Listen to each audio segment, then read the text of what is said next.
The morning Indy refused to walk, I knew something was wrong with my puppy. Gray December in Portland, Oregon, wet sidewalk, thin mist, empty park. My black Labrador puppy Indy was on the leash, 3 months old, usually bouncing, tripping over her own paws, nose in every smell. Then she stopped. Her whole body went still. Tail lowered, ears pushed forward, nose fixed on a dark patch of bushes beside the path. I gave the leash a small tug. "Come on, Indy." Nothing. She leaned back into the collar, paws braced, muscles tight. She started to shake. Not from cold, from something I couldn't see yet. Indy let out a soft, broken whimper that hit me straight in the chest. No more play, no curiosity, just fear and stubborn worry locked on those bushes. I tried again. One step, another tug. Indy slid an inch on the wet concrete, then pulled herself right back to the same spot. Eyes wide, breathing fast, glued to whatever was inside that dark green hole. She wasn't fighting me, she was refusing to leave. That was when I heard it. A thin, hoarse little cry from deep inside the branches. Not loud, just tired. Indy's ears twitched.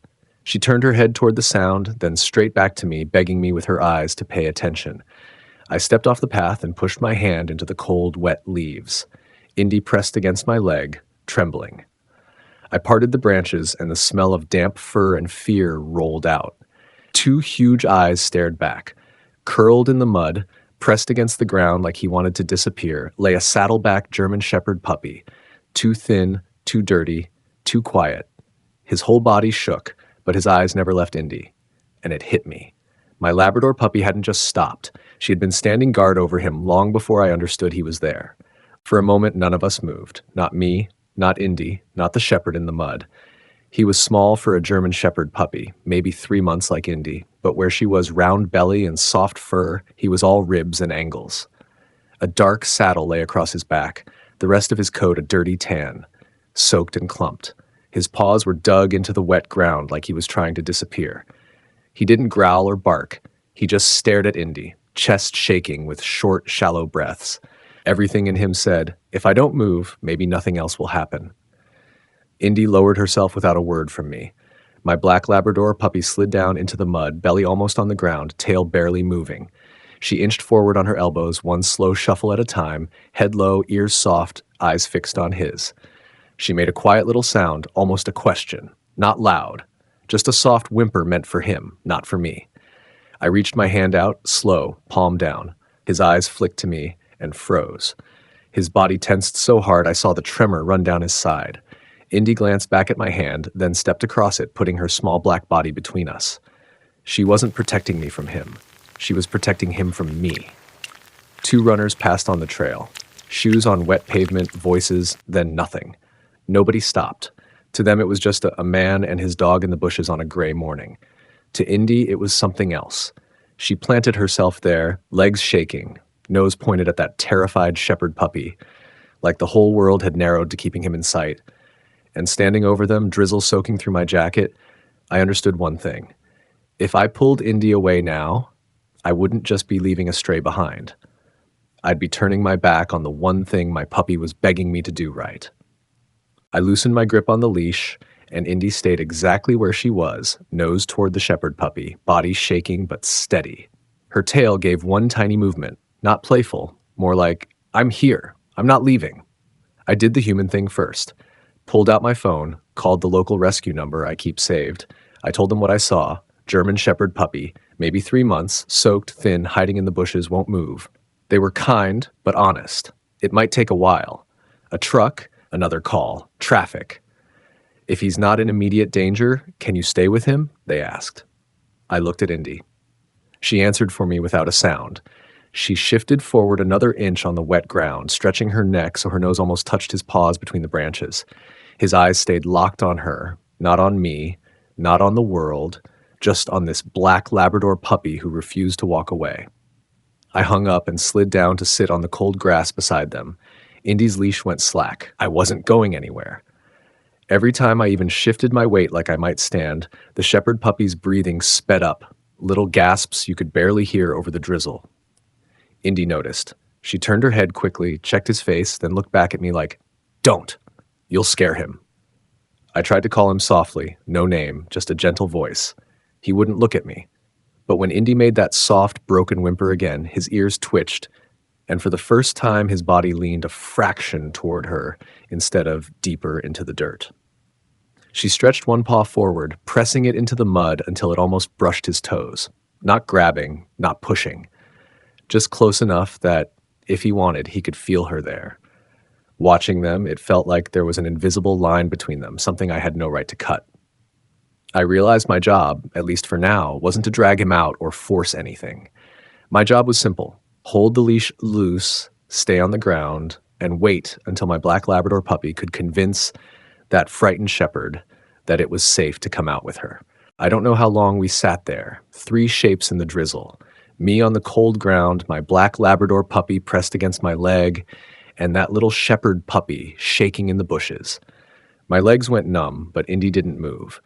Every so often she let out a soft sigh, lowered her head, and gave that tiny broken whimper again.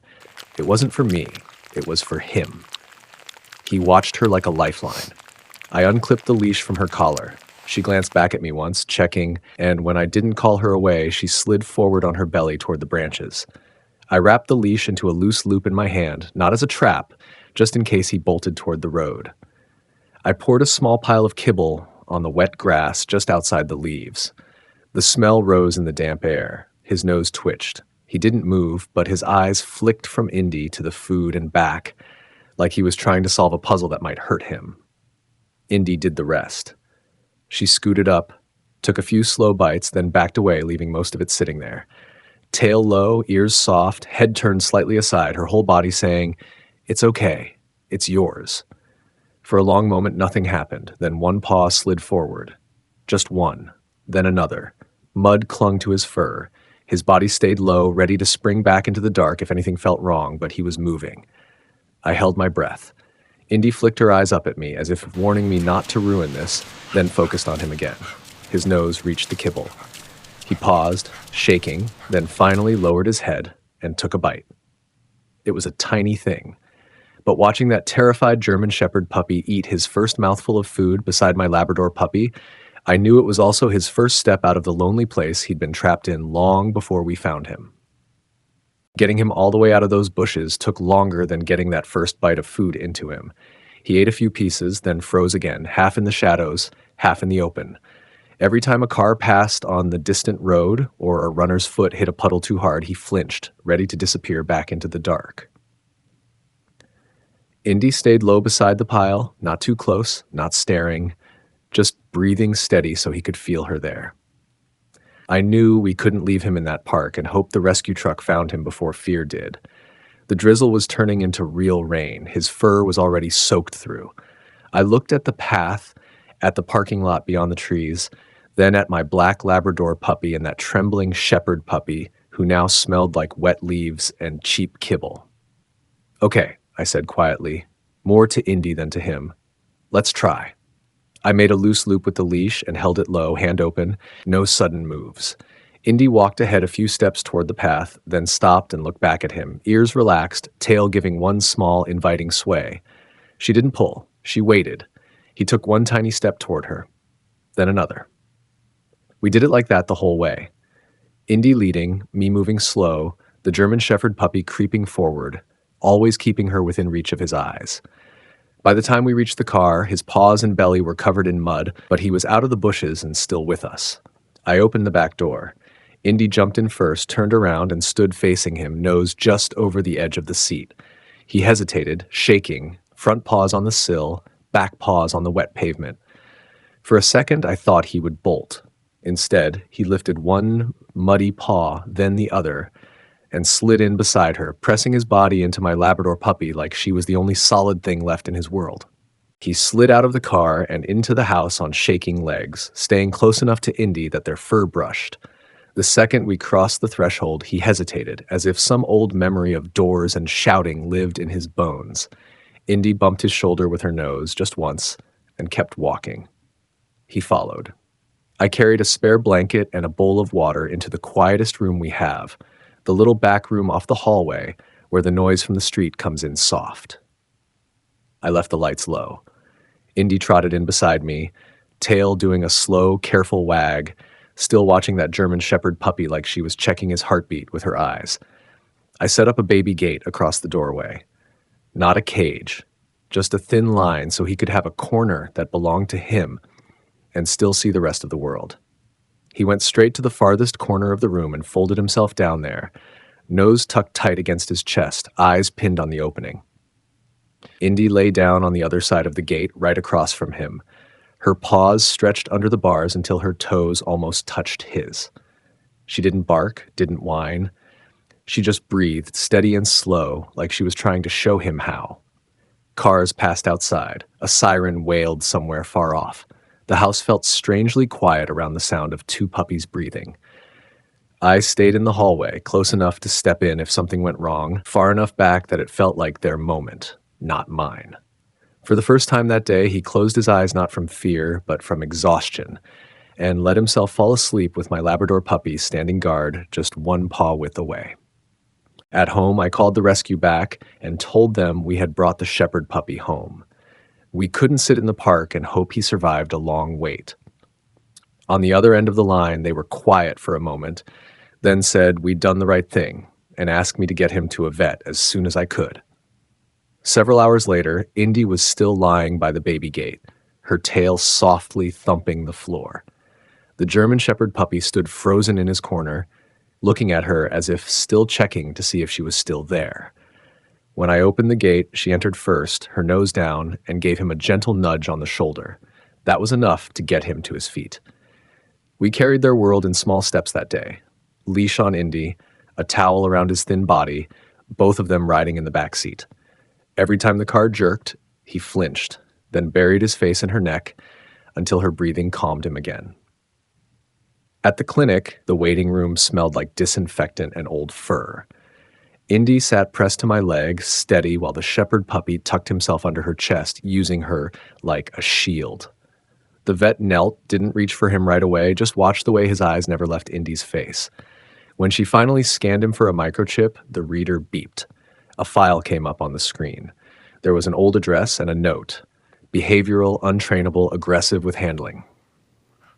I looked down at the same puppy now, shaking so hard he could barely stand unless he was touching my Labrador. Nothing about him in that moment felt aggressive. He just looked like a dog who had already been given up on once. Back home from the clinic, the labels on that screen followed me around the house like a shadow. Behavioral, untrainable, aggressive with handling. Indy didn't know any of those words. She only knew that her new friend still shook when the floor creaked. Days turned into a quiet routine. The German Shepherd puppy started eating without waiting for the dark to fall. His ribs softened under his fur. When I opened the baby gate, he no longer ran to the far corner. He took a few steps toward Indy instead, nose low, tail hanging, but not tucked. We decided he needed a name that wasn't tied to that file.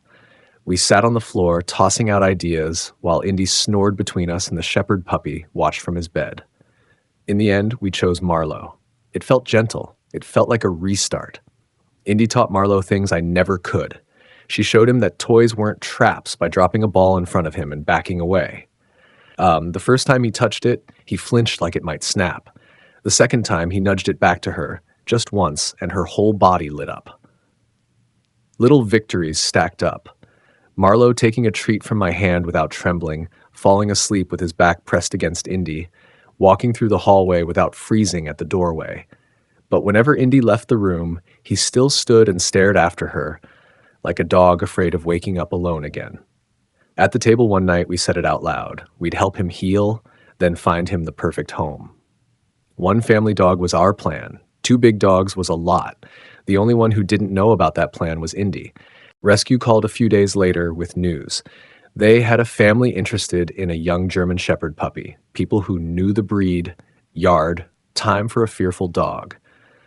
On paper, it was everything you're supposed to hope for when a scared dog is trying to start over. We set up a visit at the house. Indy stayed close to me, black Labrador puppy tail moving in a slow, polite wag, sniffing their shoes once and then settling by my leg. Marlowe hovered behind her in the hallway, head low, ears back, watching these new people like they were another test he might fail. We sat on the floor. They stayed where they were, palms open, talking quietly. Indy moved just close enough to let them scratch her chest, but her eyes kept drifting back to Marlowe. Only when she lay down between us did he take a few hesitant steps out, one paw, then another, until his shoulder brushed her side. He sniffed a hand, then finally took a treat, all the while keeping his body pressed to my Labrador puppy like a shadow. You could see the moment they fell for him, that soft look people get when they can already imagine a dog sleeping in their house. We'd really like to adopt him, they said. We've had German Shepherds before. We're ready for the work. That night, we cleared the table and laid out the papers. Food bills, vet costs, space, time, all the reasons that sound sensible when you say them out loud. On the rug, Indy slept with her head across Marlowe's front legs, his nose tucked into her fur. In the end, we checked the box that said yes. Yes, they could take him. Yes, we told ourselves it was best for him, even if it meant breaking apart the first safe thing he'd ever chosen for himself. They came back from Marlowe on a quiet Saturday afternoon. Indy knew something was different the moment their car pulled up. My black Labrador puppy hovered in the hallway, tail stiff, ears high, watching as we clipped a fresh collar on Marlowe and handed them his new leash. He stuck so close to her that their sides touched with every step toward the door. At the threshold, he planted his feet. The German Shepherd puppy looked from them to Indy, then back again, eyes wide, breathing fast. Indy nudged his cheek with her nose, one quick push like, "Go on." But when they gently guided him outside, she tried to follow. I had to hold her back with my hand on her chest. The door closed on his confused, searching eyes. For the first time since we found him, the house felt wrong. Indy paced between the front door and the baby gate, sniffing the corners where his scent still lingered. When she finally lay down, it was right by the door, her nose pressed to the crack, listening. That night, she refused her dinner. She walked to the empty spot on the rug, turned once, then went back to the door. Around midnight, she let out a low, aching sound, not a bark, not a howl, just a long, quiet cry meant for the one dog who wasn't there to hear it. The next morning, I received a call from Marlowe's new family. The voice on the other end sounded tired and worried. Marlowe hadn't eaten. He hadn't drunk water. He sat facing their front door all night, shaking when anyone came near, only relaxing a little when they said Indy's name. "This doesn't feel like a normal adjustment," they said gently. "He's not looking for a home. He's looking for her." We agreed to meet at the same park where Indy first refused to walk. As we pulled into the lot and I saw their car already there, Indy was already standing with her paws on the window, searching the trees for one German Shepherd puppy who still hadn't really left our family at all. Marlowe saw Indy before he saw any of us. He was standing near the edge of the path with his new family, leash loose in their hand. His body was thin from nerves, not hunger, eyes fixed on the trees like he was trying to find a way out. The second our car door opened and Indy jumped down, his whole frame jolted. His ears went up. His tail gave one uncertain twitch. I barely had time to wrap my fingers around Indy's leash. My black Labrador puppy pulled me forward, not wild, but determined, paws hitting the damp ground in a straight line for that one German Shepherd puppy who still didn't understand who he belonged to. For a heartbeat, they both froze a few feet apart, staring. Then Marlowe broke. He lunged forward, not away, but straight into Indy, tucking his head against her neck with a soft, choked sound that wasn't quite a bark. His tail started to move in a fast, uneven wag, his whole body shaking, not with fear this time, but with something like relief. Indy pressed back just as hard, snuffling his ears, his shoulders, checking him all over like she needed to be sure he was really there. Only after that did he look up at me. He took a step closer, nose bumping my hand, but he kept his side glued to my Labrador puppy like she was the ground under his feet. Marlowe's new family watched in silence. Finally, one of them sighed and said, "We thought we were giving him a fresh start, but it looks like he already chose his." We stood there in the gray light, 3 adults and 2 puppies, and I knew the answer before anyone said it out loud. If Marlowe was staying anywhere, it had to be wherever Indy was. We walked back to the car together, 2 leashes in my hand, and this time no one planted their feet at the door. We didn't make any big speech that day. We just drove home with 2 puppies in the back seat, Indy's black fur pressed against Marlowe's saddleback coat. both of them breathing in the same slow rhythm like they had been trying to sync their hearts from the moment she first refused to walk past those bushes. Life didn't suddenly turn perfect. Marlowe still startles at loud bangs. Indy still checks on him when thunder rolls over Portland, nudging his shoulder, curling up so his back can rest against hers. But the empty space on the rug isn't empty anymore. There are two bowls, two leashes, two dogs who somehow carry one story between them. Sometimes when I watch them, I think about that old file on the vet's screen. Behavioral, untrainable, aggressive with handling, all the words that almost wrote the end of his story before it had a chance to really begin. This little guy's journey from abandonment to rehabilitation shows how much it matters when we listen to what our animals are trying to tell us. Caring for a rescued puppy is more than love. It's responsibility. It's pet care. It's showing up on the gray mornings, sitting in the wet grass when you'd rather go home, and trusting that sometimes your Labrador puppy knows when another dog's life is hanging by a thread. If Indy had taken one more step that day, instead of stopping, Marlowe might still be a line in an old database, instead of a warm weight snoring against her side. If their story stayed with you, share it. Help it reach the people who understand dogs the way these two understand each other. Together, we turn rescue into hope.